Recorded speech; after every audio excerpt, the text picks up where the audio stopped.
அபி எதிர்பார்த்துக்கிட்டே இருக்காங்க. கண்டிப்பா ராக வந்து பர்த்டே விஷ் பண்ணுவாரு அப்படின்னு சொல்லிட்டு அப்படி எதிர்பார்த்துக்கிட்டே இருக்காங்க. அதுக்குள்ள அவங்க அம்மா, அப்பா எல்லாருமே வீட்டுக்கு வராங்க.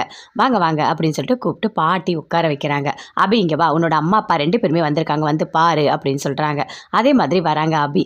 அம்மா அப்பா நீங்க வந்துட்டீங்களா அப்படின்னு சொல்லிட்டு சந்தோஷமா கேட்டுட்டு இருக்காங்க. அனுவும் கேட்குறாங்க. எப்போ வந்தீங்க, எப்படி இருக்கீங்க அப்படின்னு சொல்லிட்டு.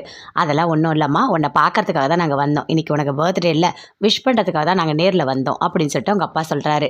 தட்டில் எல்லாமே பழம் எல்லாம் ஸ்வீட் எல்லாமே வச்சு கொடுக்குறாரு. மாப்பிள்ளையை கூப்பிடுமான்னு அவர் கிட்ட வராரு. இந்தாங்க மாப்பிள்ளை, இதை வாங்கிக்கங்க. நீங்கள் என்னோட பொண்ணுக்கு கிடைச்ச ஒரு பொக்கிஷம். நீங்கள் மட்டும் அன்றைக்கி என் பொண்ணை கல்யாணம் பண்ணலை, இன்றைக்கி நான் என் பொண்ணை வாழ்த்துவேனான்னு எனக்கு தெரியல அப்படின்னு சொல்லிட்டு அவங்க அப்பா சொல்கிறாரு.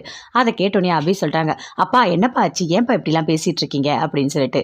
அதெல்லாம் ஒன்றும் இல்லைம்மா, உனக்கு எல்லாமே இனிமேல் இவர் தான் சரியா அப்படின்னு சொல்லிட்டு அவங்க அப்பா சொல்கிறாரு. சரிப்பா அப்படின்னு சொல்லிட்டு அபி எல்லாமே ரொம்ப சந்தோஷமாக பேசிகிட்டு இருக்காங்க. இங்கே பாரு அபி, அதில் ஸ்வீட் இருக்குது, அதில் எதில் பட தெரியுமா, நிறைய பாதாம் முந்திரி எல்லாமே வாங்கி வறுத்து அதை ஒன்றும் பாதியமாக அரைச்சி நல்லா தேன் இதெல்லாம் கலந்து ஒரு உருண்டை பிடிச்ச ஸ்வீட் அது அப்படின்னு சொல்கிறாங்க. அப்படியே பார்க்குறாரு முரளி. பார்க்குறான் பாரு, எப்படி பார்க்குறான் பாரு, தில்லு முள்ளுக்காரன். நீ மாட்டுவடா ஒரு நாளைக்கு, உனக்கு இருக்குடா அப்படின்னு சொல்லிட்டு அப்படியே அவங்க அப்படியே முறைக்கிறாங்க அவங்க அத்தை முரளியே. அப்படியே பார்க்குறாரு.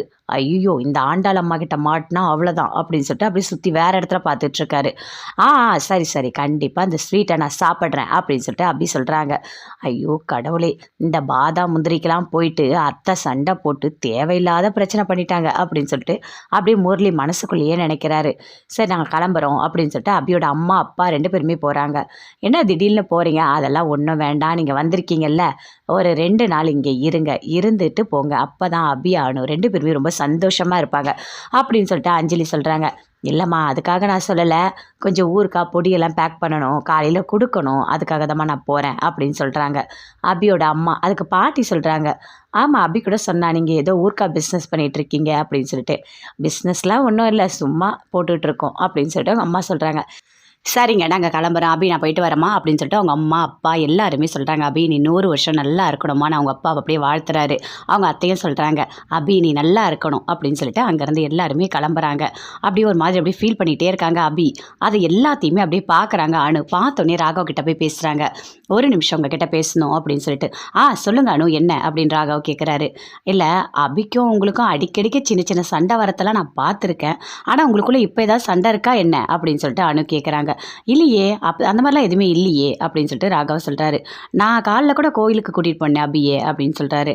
இல்லை, அவள் ஒரு மாதிரி டல்லாக இருக்கா, அவள் ஃபேஸை பார்க்கவே எனக்கு கஷ்டமாக இருக்குது, ஆனால் அவள் இப்படிலாம் இருந்ததே கிடையாது.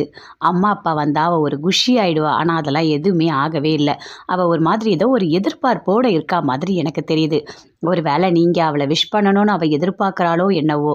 தயவு செய்து அவளை கஷ்டப்படுத்தாதீங்க. ஆனால் நான் சொல்லி நீங்கள் விஷ் பண்ணுறது அதுவும் தப்பு தான், இருந்தாலும் நான் சொல்லி தானே ஆகணும் அப்படின்னு அனு சொல்கிறாங்க.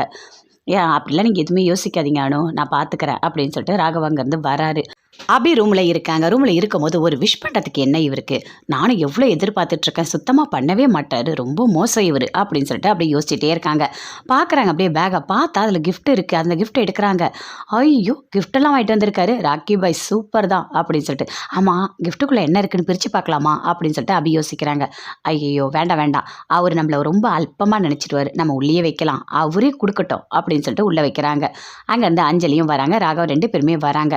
என்ன அபி, உங்கள் அம்மா கொடுத்த புடவையை அங்கேயே வச்சுட்டு வந்துட்டேன், இந்த எடுத்துக்கோ அப்படின்னு அஞ்சலி கொடுக்குறாங்க. கிஃப்ட் அப்படியே பார்க்குறாங்க. என்ன ராகவ் உனக்கு கிஃப்டெல்லாம் வாங்கிட்டு வந்திருக்காரா அப்படின்னு சொல்லிட்டு.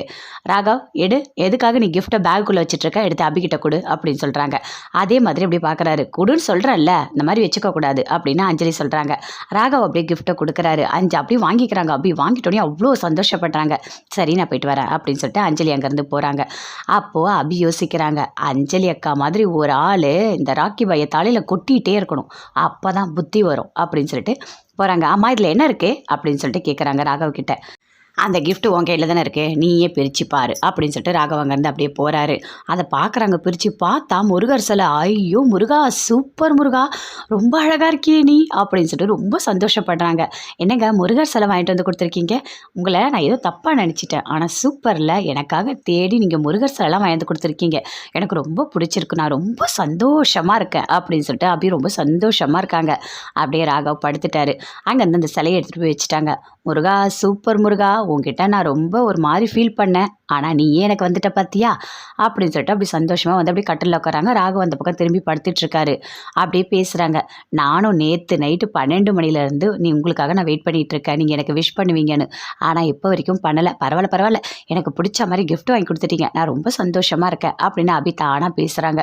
பேசிட்டு இருக்கும்போது அங்கேருந்து ராகவ் அப்படி எழுந்துக்கிறாரு. எழுந்துட்டு ரொம்ப ஃபீல் பண்றாரு. அப்படியே நடந்து வராரு. அவங்க அம்மா, அப்பா ஃபோட்டோவ பார்க்குறாரு. பார்த்தோனே ஃபீல் பண்றாரு. எனக்கு எதுக்காக இப்படி ஒரு கஷ்டத்த குடுத்தீங்க? நீங்க 2 பேரும் என்ன விட்டுட்டு போயிட்டீங்க.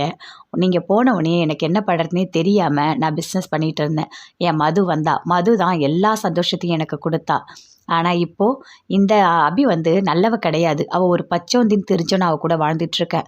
ஆனா அவ வந்து விஷ் பண்ணலன்னு ரொம்ப வருத்தப்படுறா. எனக்கும் கஷ்டமா தான் இருக்கு. ஏன் நான் அவளுக்கு விஷ் பண்ணல அப்படின்னு சொல்லிட்டு எனக்கு ஒரு மாரி மனசு பாரமா இருக்கு. அப்போ நான் இது கல்யாணத்துக்கு முன்னாடி அபிய விரும்புனது தான் காரணமா? அப்படின்னு சொல்லிட்டு அவங்க அம்மா ஃபோட்டோவ பார்த்து அப்படியே ஃபீல் பண்ணி பேசிட்டே இருக்காரு. எனக்கு எதுவுமே புரியலம்மா அப்படின்னு சொல்லிட்டு ரொம்ப அப்படியே ஃபீல் பண்றாரு. அந்த ஃபோட்டோவ பார்த்துக்கிட்டே இருக்காரு. பயங்கரமா ஃபீல் பண்ணிட்டு இருக்காரு. அபியும் நினைக்கிறாரு.